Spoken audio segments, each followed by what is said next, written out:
If you have found that your mind and feelings were calm, you will notice that it will tend to be sustained for 5 or 10 minutes, and after which we may go back to a former habit of identifying our minds or our awareness with our thoughts and feelings and body. As we continue doing daily meditation, we will find that this quality of awareness will become longer and longer even during daily life. In the practice of daily meditation, there is what is formed, what we may call peripheral awareness. An awareness which is not the direct field of attention, but simply awareness of something that's happening within our consciousness. This is also what the Buddhists refer to as mindfulness, what Christian meditators speak of as self-recollectedness. This will become more and more permanent as a part of our consciousness the more that we practice meditation on a daily basis. During the past week and the past session that we had last week and the other week, I had mentioned that meditation is not simply for 20 or 30 minutes, but it is intimately connected with our daily life. When the daily life is continuously troubled, restless, then we will find that when we go into meditation, these disturbances will enter into our minds because they are unfinished businesses of daily life. So last week, I mentioned about the importance of being mindful about how we go about our daily affairs and to learn to be effective in whatever it is that we do in our life. Today, I would like to add something that constitutes the root of these disturbances. It is about attachment and non-attachment. Every day, whatever we do, whether we are just at home or whether we are working or whether we handle heavy responsibilities, there are things which are our duties or things that concern us. And we have to do them because not doing them will just produce more problems and troubles and conflicts in life. But as we do so, it is important that we engage ourselves in daily life with the affairs of the world without attachment. To be attached means that our sense of self gets involved and identified with that thing which we are concerned about. It can be about something that we own, maybe a computer, maybe money, maybe a house. It can be a person whom we care for. It can be a wife, child, parent, brothers, or friends. And we mix up concern with attachment. When we love people, for example, a lot of people would think that to love is to be attached. This is a mixture between love and desire and attachment. We can love anybody. We can love our spouses, children, parents, or people near to us without necessarily being attached to them. When we love people, we are caring about their best welfare, and it's not about ourselves. If for some reason they have to leave, either physically leave to a distant place or leave because they pass away, then we are able to accept it, but we don't hold on to them, because when we try to hold on to them, it means that we are concerned about our egoic needs, the needs of our ego. When we care for somebody, we think of their welfare, we act for their welfare, and after that, no more.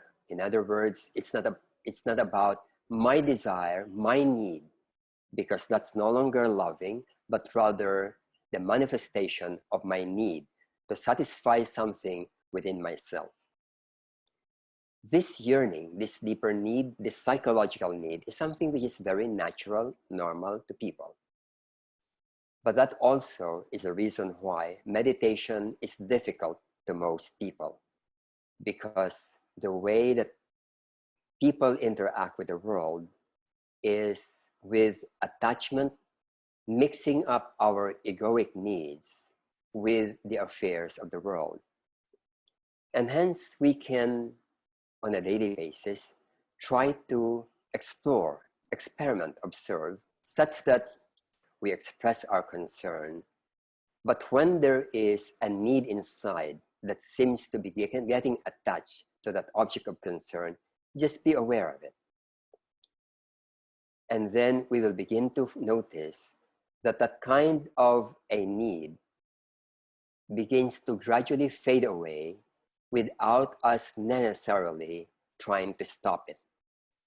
Awareness has a very profound function in the transformation of the consciousness. Whatever we are aware of, we transcend, and then that thing which may not be normal or natural begins to normalize itself. For example, I may have a need about a person or something, and if I'm aware of that need, just be aware. Stay with it while it's there. We will notice that this feeling of need begins to fade away naturally. We don't have to push it away. We don't have to reject it. It just fades away naturally. It is because at the beginning, we don't have these needs. When I was young, a baby, I don't need a computer. I don't need houses. I don't need cars. I don't have them. But as I grow up, I begin to desire them. I begin to get attached to them. And in the same way that I learn how to get attached to them, I can also go through the process of non-attaching to them. In other words, being aware of my attachment to them, just being aware, we begin to find that this energy that constitutes attachment will begin to fade away naturally. And then we'll find that we can love without the egoic interest, meaning we can love not because we need that person, but we love because we care for that person.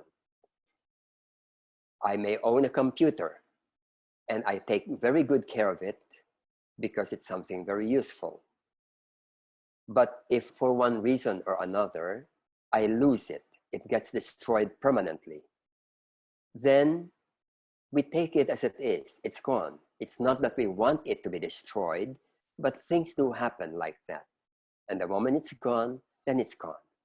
And if we have the money, we buy again. If not, then we are without a computer.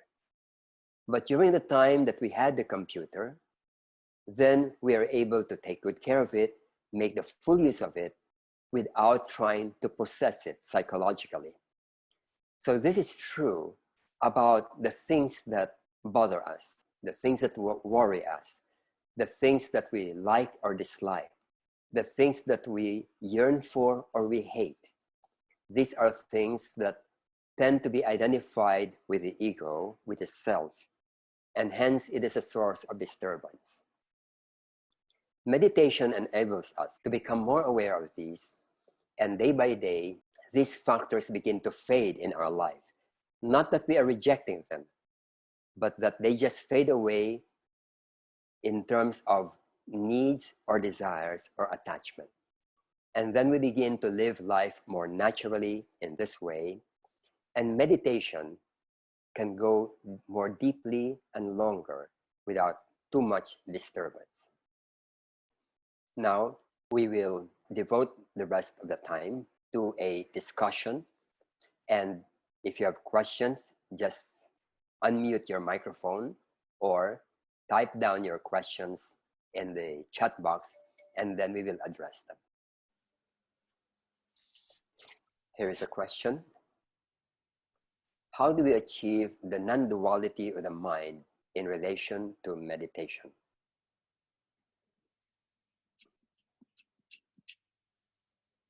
To the best of my understanding, non-duality is the highest state that one can go into.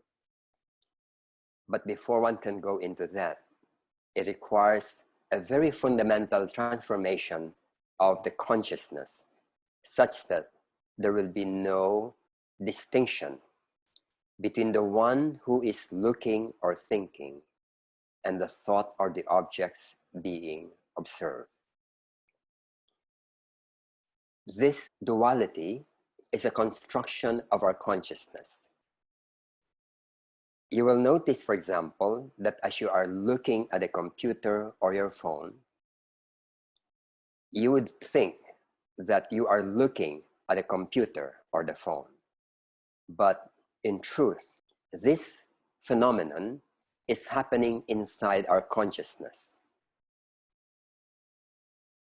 The light coming from the world goes to your eyes, to the retina, and then it goes to our optic nerves, and then it goes to the brain, where the image is reproduced. The light coming from the eyes goes to the optic nerves, and they are just signals. They are not images. And when it goes to the brain, to our mind, then it is being reproduced as if there is a phone or computer in front of us, and there is somebody who's watching the computer. So this kind of division between objects and the watcher is something which we internally create.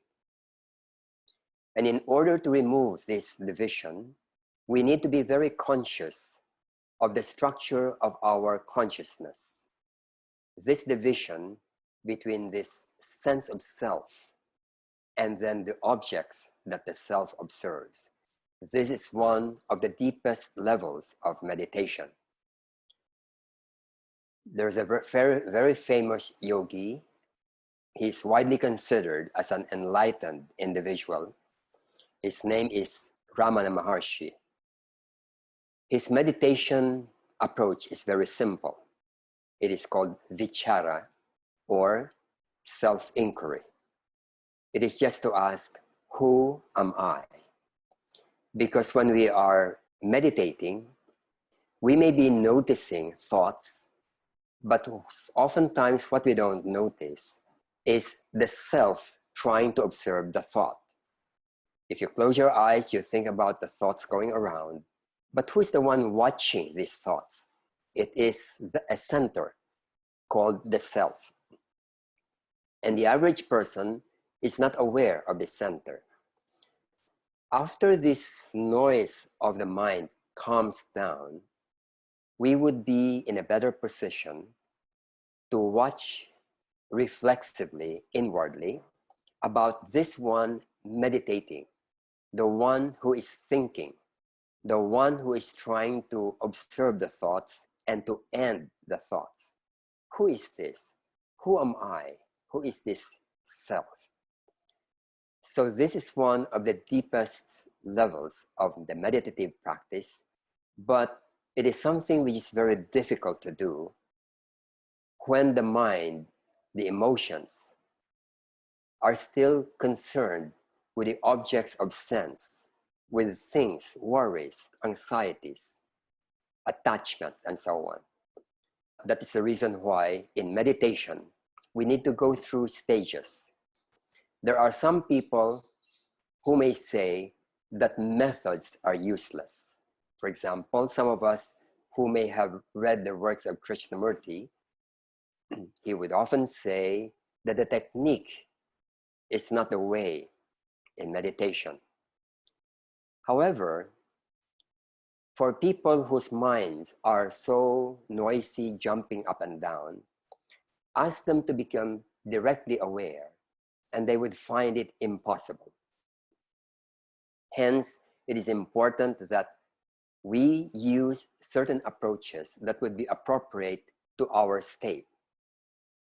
If, for example, I cannot even relax, I must attend to my body tension, because bodily tension will tend to suck away the energy of the consciousness that would be needed in meditation. In meditation, we need energy of the consciousness.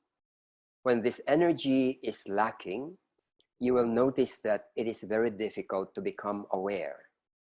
Example, if I'm very tired and sleepy, then you will notice that instead of being aware more and more, the consciousness, the field of awareness becomes narrower and narrower and narrower until I go to sleep. But when I'm not tired and not sleepy, then you will notice that the mind has energy of awareness. And then we can explore, we can observe, we can look at our thoughts. And then even when the thoughts are no longer noisy, this awareness can just be there. And that is meditation proper. Hence, we need to understand the stages of meditation and see what are the obstacles in each stage. And when we do so, we would be able to attend to these problems. Many of us are already familiar with the Yoga Sutras of Patanjali. For those who have not, then try to read one of the more useful commentaries of the Yoga Sutras of Patanjali, like The Science of Yoga by Taimi. It is one of the most comprehensive work regarding the stages of meditation and why we have to do certain things before we can make the mind quiet. For example, if I keep on breathing irregularly, then you'll find that as I breathe like that, then the mind is disturbed because it creates movements of prana in the mind, and it creates images in the field of our consciousness. And hence it's very hard to be calm whenever we keep on producing these images because our breathing is irregular. That's the reason why in the Yoga Sutras, we are asked that we need to go into pranayama, or the mastery of the flow of prana, until it's no longer bothering us, and then we can go into state of quiet. Pranayama, of course, is much wider than that.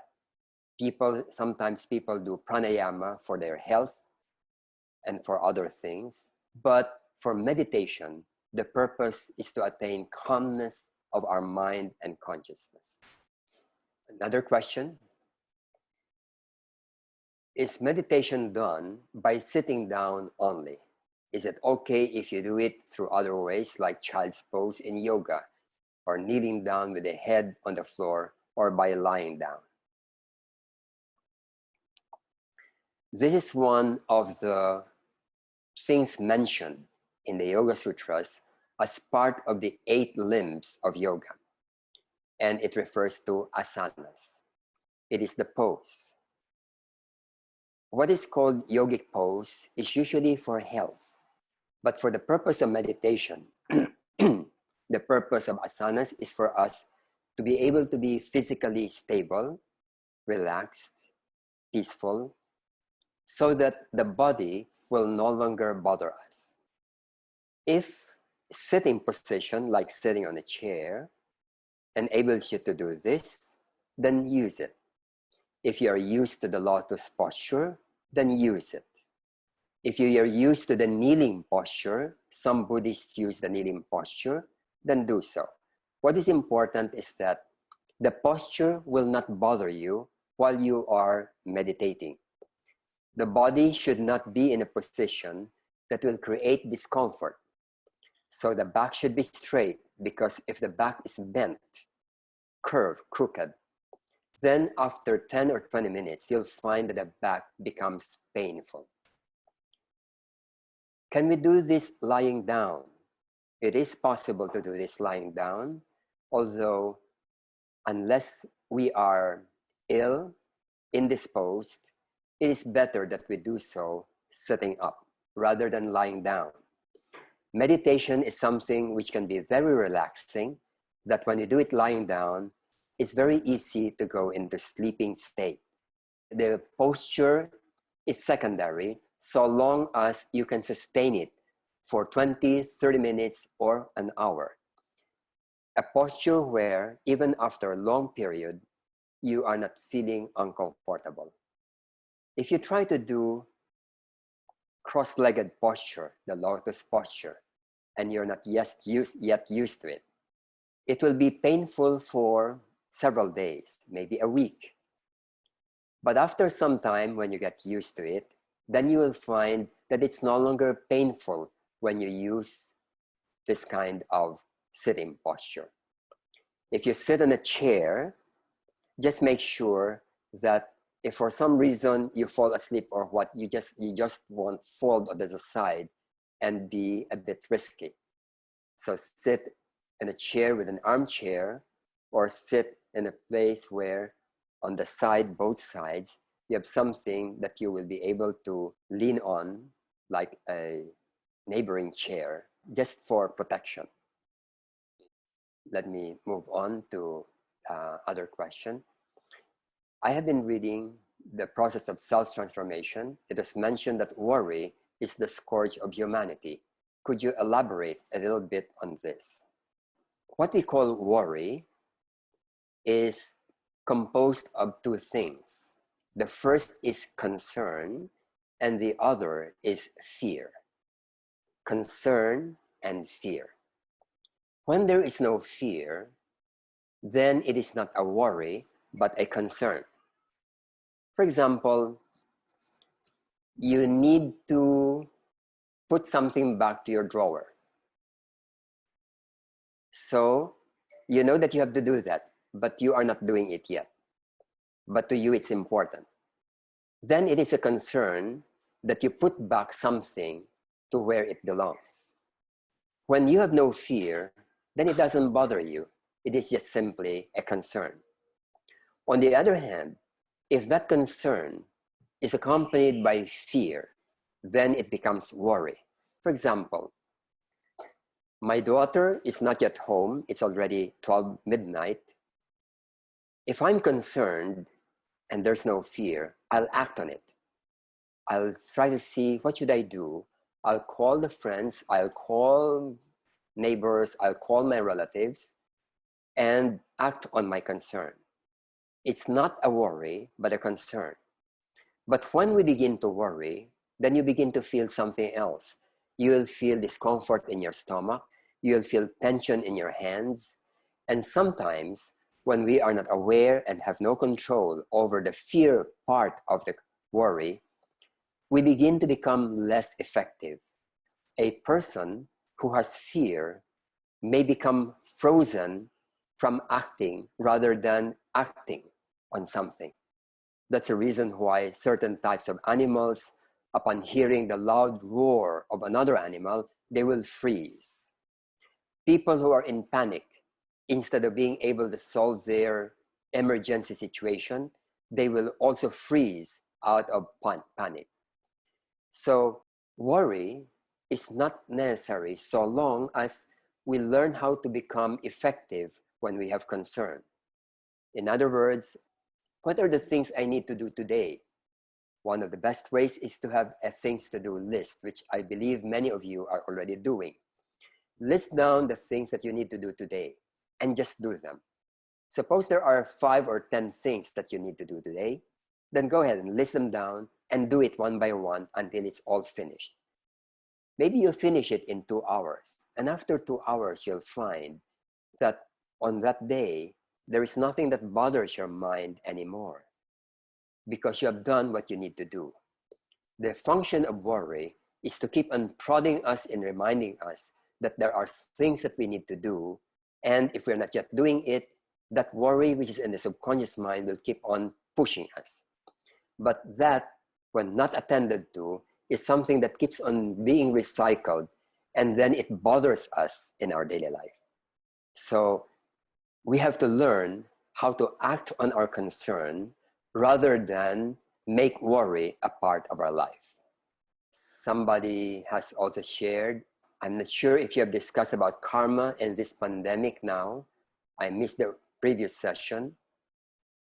This is a big subject, very complex, but it is also simple in the sense that we live in nature, and nature has developed certain things that interact with each other. It can be a storm, it can be a tidal wave, it can be a volcanic eruption, it can be bacterial infection, viral infection, and along the process, we have to deal with them. These types of interactive influence among organisms in the world is something that has been going on for billions of years, millions and billions of years. Right now, we are facing what's the one such example. And it just so happens that it is a virus that we have to face, but it could be something else. It can be pollution, which is man-made, or it can be natural, like a volcanic eruption. And what is important is that we are able to deal with it effectively. This part of the larger karma of the earth, of humanity, as well as individuals. And so what we have to do is that on an individual basis, we try to do our best first in order to keep our body and our family safe. Then second, if we can, try to help outside of our family what can be done in order to minimize the spread of such an infection. Right now, we still don't have a cure or a medicine for this. So the best way is still to prevent. One day, if there is a cure or medicine for this, then it will be less of a problem. But then another kind of infection or virus can still come, and so we have to deal with them. So right now, as we face this, we ask ourselves, what is it that we can do at this moment? First, in order to help in the pandemic, and secondly, in order to make use of the time when we are inside our houses and making use of this free time. Here in the Philippines, the Theosophical Society, as well as members of the society, have been doing their part in trying to prevent the spread by providing, for example, masks, providing alcohol, providing protective equipment, and then providing food for those who may have need for food.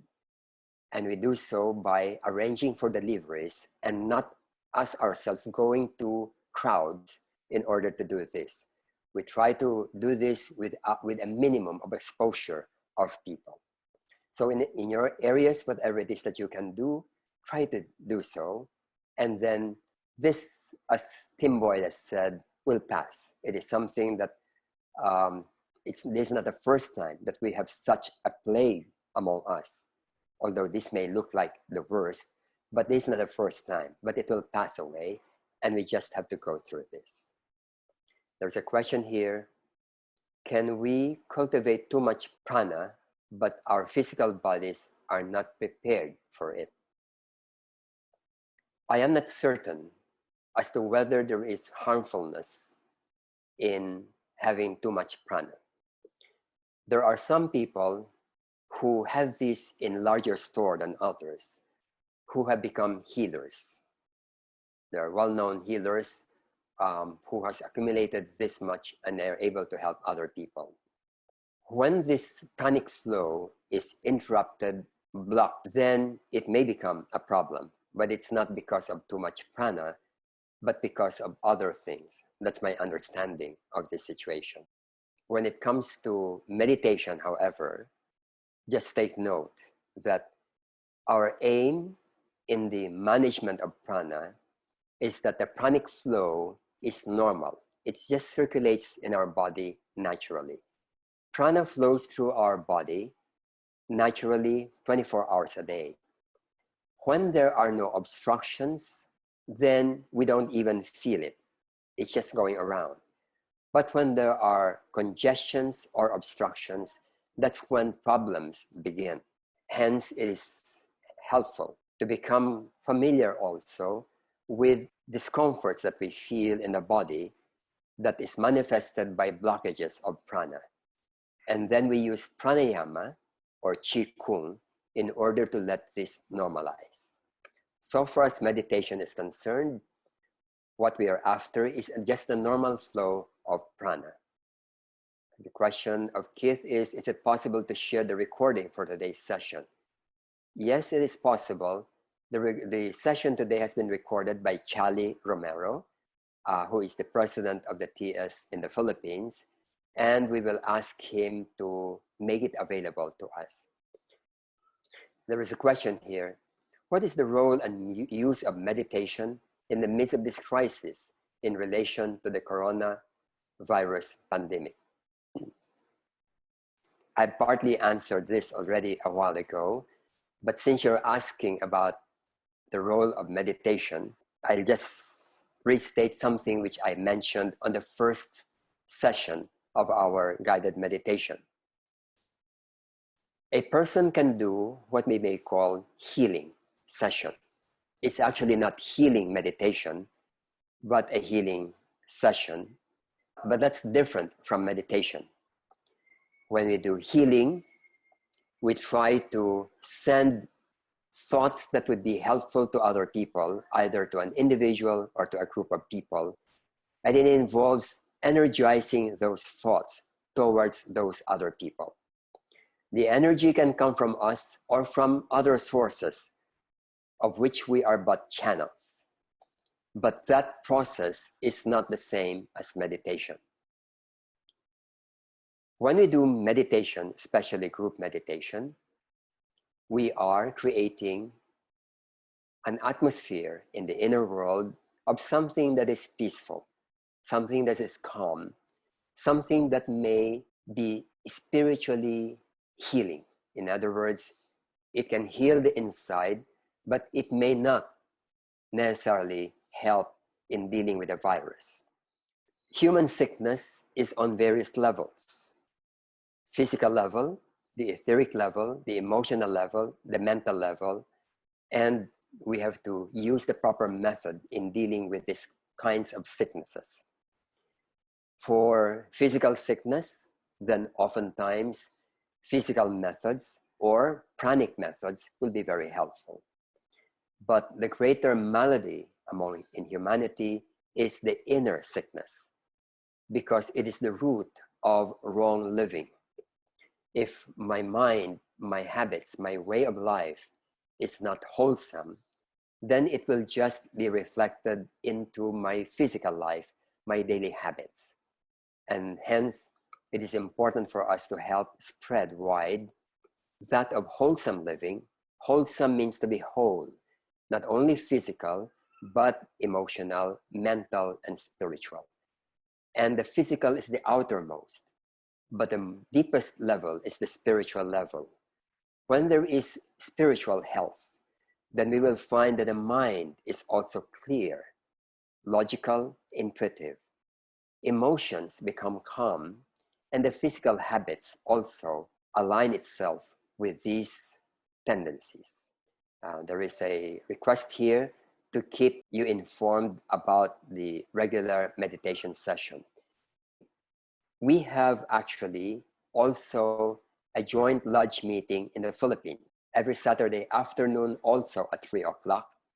So if there are no other questions or issues, I'd like to thank you for joining us today, and hopefully this session has been helpful in your days during this lockdown period.